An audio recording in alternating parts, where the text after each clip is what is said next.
Welcome back to Southbound Show, everybody. I'm your host, as always, the Big G, Grayson Kepley, and we got a very special guest for you, as always. She's our first female guest on the show, and she's one of the best out there today. Allow me to present Hannah Dasher. It's so nice to meet you. Thank you for coming on the show. Doll, I'm gonna keep you. I appreciate it. Sorry I didn't bring you a pound cake. We've been touring, so I hadn't been in the kitchen much. Well, I watch Stand By Your Pan quite a bit. So that, Stand By?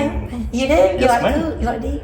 I love to eat and I love to cook, so it kind of goes hand in hand. I go, well, you country people got it. You know, we live off the land. We fend for ourselves. It's just part of it. Loretta Lynn cooked. And Yes, ma'am, she did. Tanny. And if you want to eat, I mean, you got to, at least if you don't want to eat beanie weenies, you got to learn how to cook. So. Lord, I do like to eat. So, you're one of the best out there today, in my opinion. I've seen you play live several times on YouTube and stuff. You can flat play. So tell me, I know you're from Savannah, Georgia. You grew up in Savannah, correct? Yep, just outside of there, Effingham County. Awesome. When did you learn to play the guitar? Really not long ago. You know, we didn't have, I was out playing on four-wheelers and playing outside growing up, so I wasn't inside glued to the computer, and, you know, I didn't even get on YouTube till I was like 20 or 21, you know, just to look or browse. So I had no idea that women even played guitar until I saw a video on YouTube of Bonnie Raitt, and I thought, oh, she's the one playing slide? Anyway, so the first time God slowed me down, we got snowed in Nashville. Fast forward a few years, you know, we got snowed in. I picked up a slide and just taught myself a little bit. And anyway, I'm not a great player. I just do enough to get by. But if you're going to hold the damn thing, do something with it. You Yes, know? ma'am, that's right. How old were you when you moved to Nashville? I graduated Georgia. I was 24. Cool. You moved there with the intention of being a songwriter at first, correct? Well, no, I mean, I always had the intention of being Hank Williams Jr., if you will. I wanted to be me, Hannah Dasher. But I knew that the first order of business was to get a publishing deal because I wanted to build a catalog of great songs and I wanted to learn from the best. And so shortly after I got fired from Bass Pro Shops for writing songs on the job, I signed a publishing deal with B&G about 6 months to the day. Isn't God cool like that? Well, hey, 4 months ago, I didn't know what I was going to do with my life, and I'm sitting here with you, and I've had all these interviews. Orly and Gavin. Yes, yeah, ma'am. And everybody. You killing it, man. Thank you so much. I appreciate you. I know you wrote for Brad Paisley. Yeah. And you wrote a hit song for him. Brad, one of the songs I was writing when I got fired from Bass Pro Shops was that Go to Bed Early, and I think he and Kelly Clarkson just cut a version of it too, so I'm eager to hear that. And you know, I've written several for Laney and you know, Ian Munzik and other buddies, and you know, I'm just tickled to have a career you know, outside of country radio as well, touring as well. You know, I just I like good music, I like good songwriting, I like fat guitars.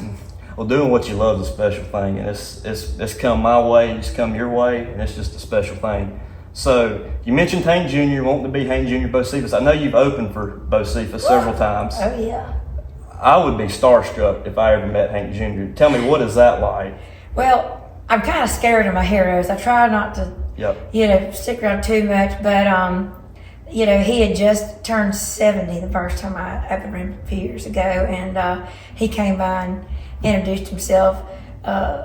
Anyway, and I complimented a buck that he'd shot earlier that season, and you know, we just kept it really brief. But it was awesome. I mean, it's him. And the second time I saw him was at his album release show that he did with Dan Auerbach, that blues record. Y'all check it out, Rich White Honky Blues, if you don't have it. Anyway, and he just came up and did boop. He booped me on the wig, booped me on top of the head. Which for I think that's a lot, but I try not to talk to him much. But I'm friends with his youngins, and you know, and his youngins and his little grandkids have been supportive of me, and yeah. So. Well, that's awesome. So, what was your first big hit as a solo country singer? First big hit. Well, I mean, I haven't had any radio play other than some guest spots on XM. I'm blessed and amazed that I'm able to have a touring career in spite of, you know what I mean? I think we put more butts in seats than a lot of folks that are on the radio, but I just think great music will find its way. You can't always rely on streaming numbers or even video views, but I just think music will reach people, and but popular songs, obviously, Redneck Ass and Don't Love Me and Left, Right and Cry Away the Bank. I've gotten a lot of love on that one. And even Ugly Houses. I never do ballads live, but I got, when I put the song out, I started getting so many requests for it, we had to put it in the set. So now it's got its own little moment in this year's set. I'm excited for y'all to see that. Well, that's awesome. And I like your song, 90s Country. A Nice Heartbreak. Yes, yeah. ma'am. Yes, Look, ma'am. I wrote that song with Neil Mason of Cadillac 3. That song was before its time. I wrote that about 10 years ago. Really? That song's 10 years old. I did not realize that. Yeah.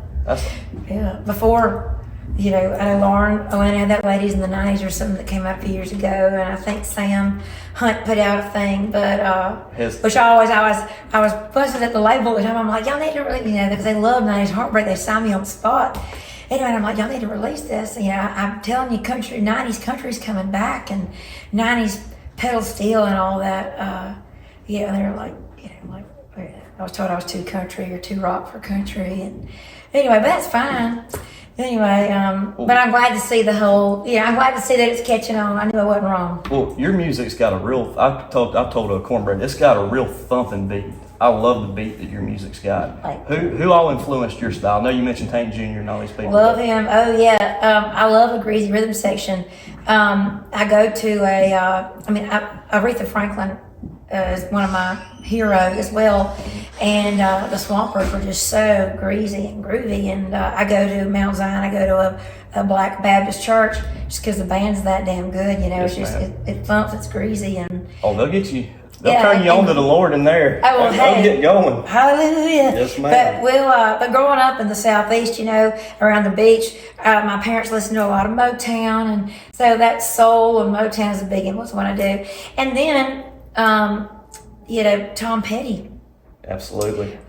Just his songwriting and how he was just able to just reinvent himself over and over again. Nothing sounds the same. I love that. Leonard Skinner, though, would be my favorite rock and roll band of all time, and they've got that greasy thump, as you call it, pocket. And so that's all I've ever wanted to be, is just, that with a pedal steel. Love it. Well, I got the opportunity to see Leonard Skinner at Rock the Country, and I noticed, and those tribute band, obviously, and all that, but they're still really, really good. Oh my God, they're so gifted. During quarantine, one of the highlights of the COVID era, I got a text message from Damon Johnson. He took Gary Rosington's place for all you Leonard Skinner nerds, and he was like, "Hey," he says, "I want you to know we're covering." He said, on my side project, we're covering some of your songs. I said, "I'm a big fan of what you do, and I just want you to know you're a rock star." And I just lost my record deal, and that meant the world to me. That's so cool. To hear from one of my guitar heroes, hey, he got my phone number from somebody. He's like, I love you, and we're covering your music. So that meant a lot. But it just goes to show to any of your listeners, as I know that you have a lot of musicians and songwriters that watch you, don't rely on the spins on Spotify. Don't rely on, the approval or the hype of an industry, because Nashville, and I love Nashville, they're always the last to know. Yep. My publishing company didn't sign Luke Combs. They passed on him. Really? They didn't get it at the time, and they would have, Nashville passed on Red Clay Strays, I'm sure, for years, but you guys, like what you like and be confident in it. If you like it, it doesn't matter if it's, got 1 million views or whatnot. If it's damn good, then it's good, and it'll find its way to the top. And then the industry will catch on. That's awesome. You want to become undeniable. That's what people tell me all the time, and that's all about it. You want them to want you, and then when they want you, it gives you a little bit of leverage. That's right. Really gives you a leg up on the competition too. Yeah. So you mentioned you have all these heroes that are older country singers, and you have a vintage look. I guess is the best way to say it. Yes, I do like and a little Elvis, a little best little whorehouse in Texas. I guess everybody thinks I'm a big old Dolly fan. I think Dolly's amazing, but what caught my eye was a rerun. I'm a big Burt Reynolds fan, and anyway, Best Little Whorehouse in Texas was playing on TV, and I just loved her wardrobe. Very exotic and hoochie but classy and Western. It was awesome. Like, God, when I could afford to, I'm gonna dress like that. So I do, but I like big collars, and they just made stuff better back then. Well, that's very true. And you and Cornbread Cowboi, y'all are very close. Y'all do a lot of content and stuff together. So how did that relationship get started? Where'd you meet Cornbread the first time? I saw him on TikTok. We found each other on TikTok, and he slid up in my DMs. Anyway, and started listening to my music. Well, it wasn't like vulgar. He actually behaved himself, except when he was drunk. Anyway, but he came to one of my shows in Florida. He used to live in Tampa, and he's like, "Why aren't you bigger than you are? Holy shit, you're too good. Like, what can I do can I share my platform with you to bring more awareness to you?" And, and I went from like 40,000 followers, I think, to like 140 just that year, and so we started this little series, and we film every chance we get. He lives in South Carolina, I live in Nashville, so it's we're not able to do it as consistently as we want to, but anyway, he's been a good friend to me, and I love him, and y'all pray for him. He likes to party a lot. Oh, he likes to go at it. He likes to get tore up and skimp back and all that good stuff. What you see is what you get, but I relate to that, you know what I mean? And I think that people do too. People aren't dumb. I think eventually they know what's fake and what's being shoved down their throats as hype, and what's the real deal. So everybody asks, y'all actually dating? Everybody asks, okay. I know I'm not dating Cornbread.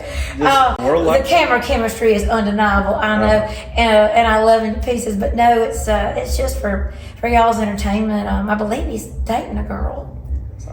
I want to get that out in front of everybody. Well, I mean, he must be, because he hadn't called me. He hadn't called me a lot lately. Anyway, so I know that's got to be it. But no. The rumors are not true. I don't want to break people's hearts, though. If they want to believe it, they can believe it. Well, there you go. Unless they're handsome and single. No, we're not dating. I'm up for grabs, if you will. Well, hey, Kenny and Dolly that's y'all the Kenny and Dolly. You got to keep them guessing, right? You got Conway and Loretta, all of them. Kept them guessing, didn't they? Kept them guessing. Hey, reason them kids is ugly. Hey, Louisiana woman, all the good. Yeah, Lord Jesus. I love Loretta. I'm going to be filming in that kitchen soon. I like a Crisco endorsement if they're watching. Hey, I'm trying to get a Coors Light endorsement myself. By God. Hey, I like to party too. So. Hey, if it made you skinny, I'd drink it. Hey, that's why me and Cornbread get along. We like to party and get tore up. So I know you've got a cookbook coming out, correct? We announced it in August. Yes, stand by your pan. The cookbook, the long-awaited, whatever everybody's been asking for years, and I'm so excited. It's like having a record deal, a book deal, with the team and the workload and everything. So that's why I'm touring a lot this year, but I'm not touring as much as we did last year in order to meet deadlines for this book. But I'm excited to share. There's some honky tonk history involved, and it'll be funny. It'll have a lot of humor throughout. But yeah, I share a couple of recipes of my heroes, and then a lot of my viral recipes and the way I really make them. That's awesome. But I've been doing a lot in Europe. Cool. This year too. What's overseas like? It's got to be different. I love it. They're playing me some on the radio in Scandinavia, in Sweden, and also we just headlined their big country festival. It's called High Chaparral, and their country just like we are, and they love country music. They like wearing retro pearl. They dress well, all the pearl snaps and things. It's a rich country. They've got good money, so they pay good. Well, there you go. Anyway, buy them finished clothes. But they love real country music. They love authentic country music. They like lyric writing. They like Eric Church. They like Sturgill Simpson and Tyler Childers over there a lot. And so I've been getting a lot of love over there. I'm so grateful. I'm going back to the UK since I was there at the C2C Festival. So I'm going back in October with the band. So I'm super excited to get that word out. That's so cool. So where can everybody find you at on social media? They can find me on Instagram at Hannah Dasher, on TikTok at Hannah Damn Dasher, and Facebook I think it's at Hannah Dasher as well. But yes, just stop by for some entertainment, for a good recipe, for some funny video, and we'll keep you smiling. Hey, y'all, she's one of the best out there today. I'm telling you, I've seen her play on YouTube and stuff. And I'm going to get a chance to see her live tonight. She can flat pick. She's very modest. She can flat play. Oh, hey, thank you so much for stopping in and giving me some of your valuable time. I appreciate you for your love. Yes, I love it. And thank y'all. Yes, y'all keep supporting real music. Hey, thank y'all so much as always. Over and out. Over and out.